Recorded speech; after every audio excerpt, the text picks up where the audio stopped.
Pakistan's Defence Minister Khwaja Asif has issued a statement on Afghanistan. The Defence Minister said, and I quote, "See, Afghanistan wants peace, but failure to reach deal means open war." The Pakistani media reported that Islamabad also wants to establish a third-party oversight structure, potentially co-chaired by Turkey and Qatar, to verify progress and to address non-compliance. Now, Khwaja Asif's statement has come in the backdrop of the ongoing Pakistan-Afghanistan talks in Istanbul aimed at extending the truce that was agreed between the two neighbours in Doha last week.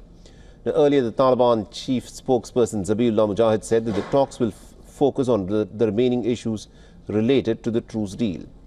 The ceasefire, brokered with the help of the mediators from Qatar and Turkey, followed the intense fighting for over a week, which, according to the United Nations, left at least 37 people dead and 425 others wounded. Now, despite the truce, tensions still remain.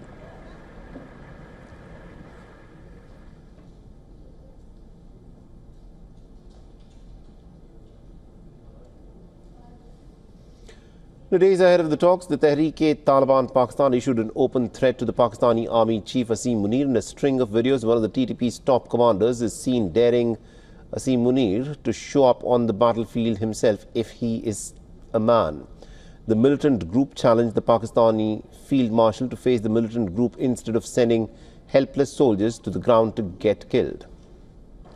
Islamabad says the truce will hold only if Afghanistan cracks down on the armed groups that operate from Afghan soil, in a clear reference to the TTP.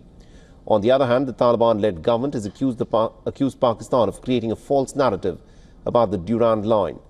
The Defence Minister Mohammad Yaqub said that there was no discussion or decision on the Durand Line during the peace talks in Doha. Describing the Durand Line as imaginary, Yaqub stressed that the people of Afghanistan will decide this matter.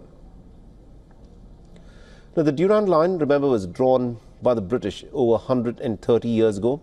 It was meant to separate British India from Afghanistan, and it remains one of the world's most disputed frontiers, unrecognized by Kabul and fueling endless tension.